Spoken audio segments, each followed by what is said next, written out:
Hello dear student, welcome back to my channel, जिसमें आज हम क्लास 10th के जो यूनिट फर्स्ट है उसका सत्र सेकंड देखेंगे। चेहरे, गर्दन और कंधे की मांसपेशियों के कार्य।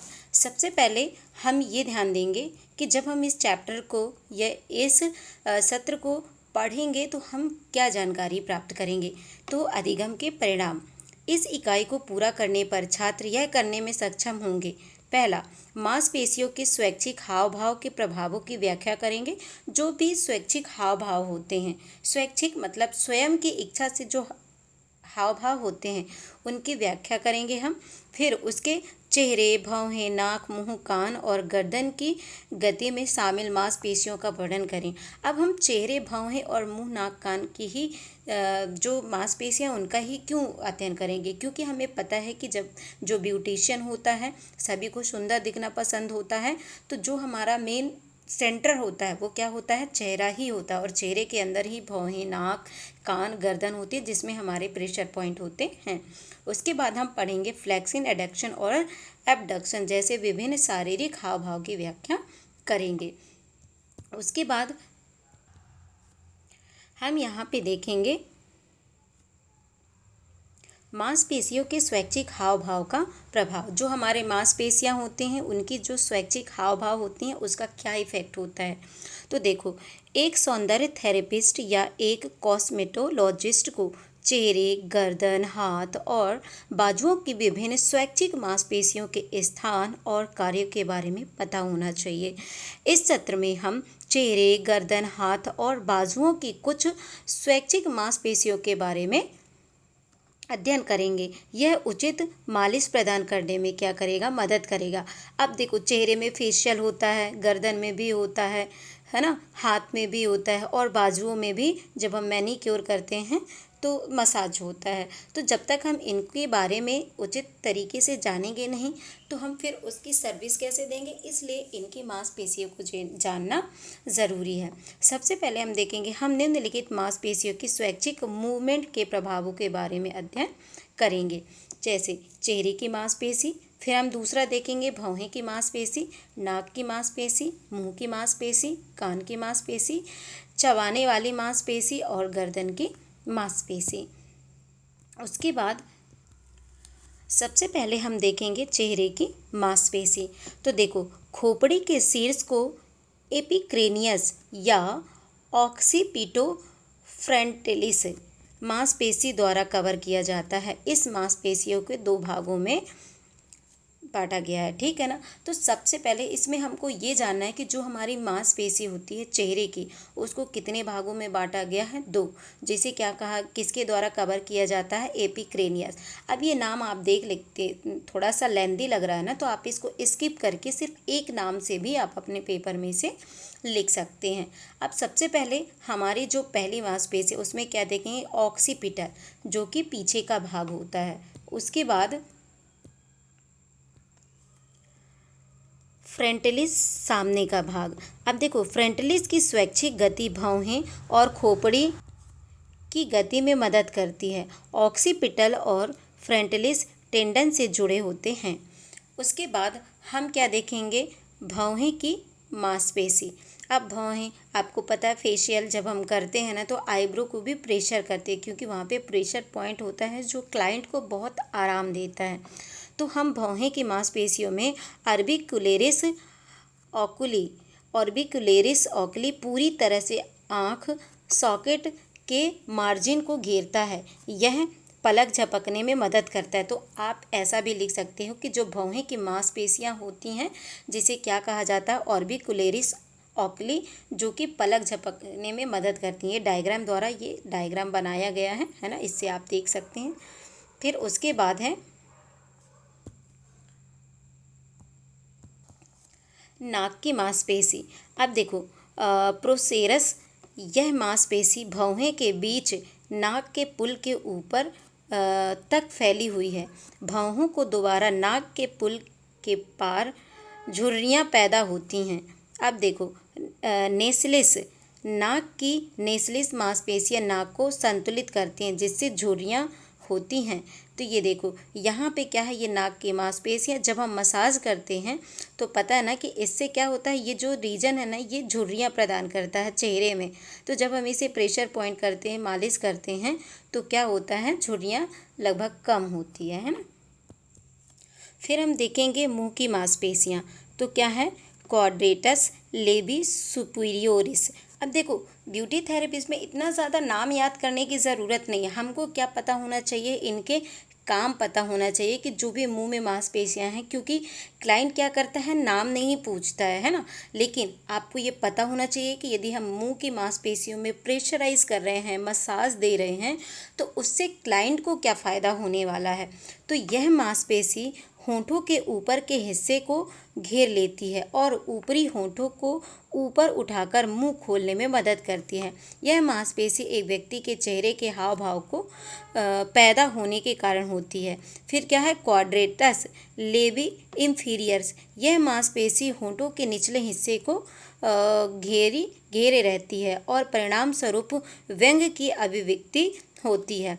फिर बक्सीनेटर, यह ऊपरी और निचले जबड़े के बीच एक पतली सपाट मांसपेशी होती है। यह मांसपेशी गाल के आकार को बनाने के लिए जिम्मेदार ठहराई जाती है। यह फूंकते समय गालों को फुलाने और चबाते समय मुंह को भोजन रखाती है। फिर क्या है, कैनिनस, यह पेशी क्वाड्रेटस लेबी सुपीरियोरिस के नीचे स्थित होती है। यह कोने पर होने के कोण को क्या करती है, बढ़ाती है। यह कोने पर मुंह के जो कोण होते हैं ना उसको क्या करती है, बढ़ाने का काम करती है। मेंटलिस, यह मांसपेशी ठुड्डी के सिर पर स्थित होती है। इस मांसपेशियों द्वारा निचले होठों की गति को नियंत्रित किया जाता है। ऑर्बिकुलिस ओरिस, अब इस मांसपेशियों की उपस्थिति के कारण निचले और ऊपरी होठों के चारों ओर फ्लैट बैंड बनता है। फिर क्या है, जाइगोमैटिक्स। जाइगोमैटिक्स, यह पेशी जाइगोमैटिक्स हड्डी को निचली निकालती है और ऑर्बिकुलर ओरिस में मुंह के कोड़ों तक जारी रखती है। यह हंसते समय होठों के ऊपर उठती है। अब हम देखेंगे त्रिकोणीय, यह मांसपेशी ठुड्डी के किनारे तक फैली हुई है। इस मांसपेशी द्वारा ठुड्डी के कोने को नीचे खींचा जाता है। आप ये देख सकते हैं, है ना। ये ऑर्बिकुलेरिस है, ये जो ओठों के चारों तरफ रहती है, और ये जो वाला एरिया रहता है ना जब अपन मसाज करते हैं यहाँ पे, तो ये देखो ये क्या काम करता है। तो ये देखो ये क्या करता है, मुंह को जब हंसते हैं ना तो ये क्या करता है, होंठों को ऊपर रखता है, और ये जो ये वाला है ना ये क्या करता है कि जो मांसपेशियों के किनारे तक इसको क्या कहलाता है, फैलाने का काम करता है ना।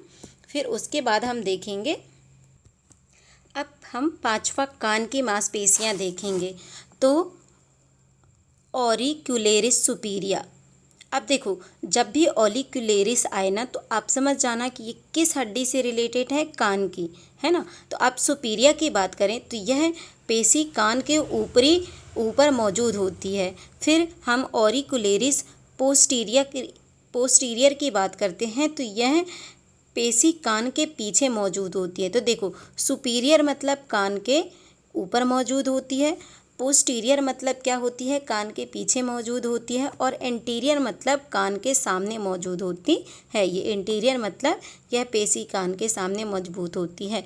तो आपको सिर्फ कान की मांसपेशियों में एक वर्ड याद करना है, ऑरिक्युलेरिस। फिर आता है सुपीरिया मतलब कान के ऊपर, पोस्टीरियर मतलब कान के पीछे, और एंटीरियर मतलब कान के सामने।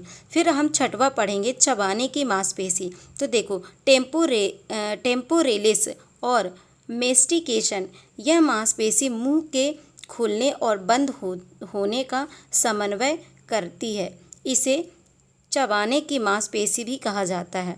अब सातवां देखेंगे गर्दन की मांसपेशी। तो क्या है, प्लेटिसमा, यह गले के सामने स्थित है।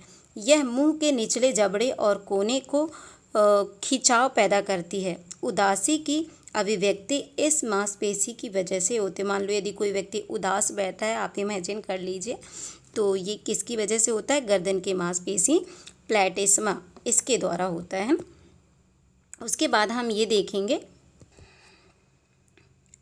स्टर्नोक्लीडोमेस्टॉइड। यह गर्दन की सबसे बड़ी मांसपेशी है और गर्दन के दोनों ओर फैली हुई है। इस मांसपेशी की वजह से सिर का मूवमेंट होता है। फिर क्या है, लैटिसिमस डोर्सी। यह मांसपेशी गर्दन के पीछे और पीछे के ऊपरी और मध्य क्षेत्र को कवर करती है। यह कंधे के ब्लेड को घुमाने में मदद करता है और हाथ के झूलते हुए मूवमेंट को नियंत्रित करता है। अब पेक्टोरेलिस मेजर और पेक्टोरेलिस माइनर, ये मांसपेशी छाती के सामने को कवर करती हैं। ये हाथ मूवमेंट में मदद करती हैं। तो इतने सारे हमारे क्या हैं, इतने सारे हमारे मांसपेशियां हैं। फिर इसके बारे अगला हम क्या देखेंगे कि विभिन्न शारीरिक गतिविधियां। विभिन्न शारीरिक गतिविधियों में हम देखेंगे मोड़। अब इसमें क्या होता है, देखो फ्लेक्शन भागों को बीच के कोण को काम करने के लिए मूवमेंट है। फिर उसके बाद हम देखेंगे किसी की मांसपेशियों को लचीला करने के परिणाम स्वरूप आमतौर पर शरीर के अंगों को एक साथ लाया जाता है। उदाहरण के लिए फॉरवर्ड फ्लेक्शन कंधे और गॉल्डर और कमर की गॉल्डर करीब आती हैं। तो आप ये मूवमेंट देख सकते हैं, ये डायग्राम के द्वारा बनाया गया है। ये इतना ज़्यादा इम्पोर्टेंट नहीं है तो हम इतना डिटेल में इसे पढ़ेंगे नहीं। फिर उसके बाद हम अगला देखेंगे, हम यहाँ पे देखेंगे एडक्शन। एडक्शन क्या है, एडक्शन एक मूवमेंट है जो एक अंग, हाथ या पैर शरीर के सेजिटल तल के करीब लाता है। आप ये मूवमेंट देख सकते हैं। एडक्शन के हाव भाव ये देखो, जैसे ये पोज दे के रखा है, इसी को ही कहते हैं, है ना। फिर एबडक्शन। एबडक्शन वास्तव में एडक्शन के विपरीत होता है, यानी सेजिटल तल के एक अंगों को दूर ले जाने का काम करता है। मतलब पास लाता है एडक्शन और दूर ले जाता है एबडक्शन। पेट के बल लेटना, यह सामने की ओर लेटने या नीचे की ओर चेहरे को संदर्भित करता है। चित्त लेटना, अपन कहते हैं ना चित्त लेट जाओ, इसका मतलब क्या होता है, यह सामने की ओर लेटने या ऊपर की ओर चेहरे को संदर्भित करता है। डोर्सी फ्लेक्शन, यह पैरों या पैरों के अंगूठे को ऊपर की ओर मोड़ने में मदद करता है। प्लॉटर फ्लेक्शन, यह पैरों के नीचे की ओर मोड़ने में सक्षम बनाता है। ये हमारा आज का सत्र 2 ख़त्म हो गया। और यदि मैं पढ़ना तो ठीक है, अपन स्टूडेंट हैं, यदि आप लोग स्टूडेंट हो तो इसे सारे चैप्टर को एक बार रीड करना ज़रूरी है। और इन मांसपेशियों को अपन को एक बार पढ़ना ज़रूरी है कि आखिर ये मांसपेशियाँ क्या करती हैं। लेकिन एग्ज़ाम की दृष्टि से ये सत्र उतना ज़्यादा इम्पॉर्टेंट नहीं है। मैं इसके क्वेश्चन आंसर आपको सॉल्व करके अगले वीडियो में दे दूँगी, तो आप उन क्वेश्चन आंसर को कर लीजिएगा। थोड़ा सा इसके जो वर्डिंग है वो थोड़े लेंथी हैं, तो हो सकता है आपको प्रॉब्लम हो, पर आपको इसको स्किप नहीं करना है, एक बार रीडिंग ज़रूर करनी है। Thank you.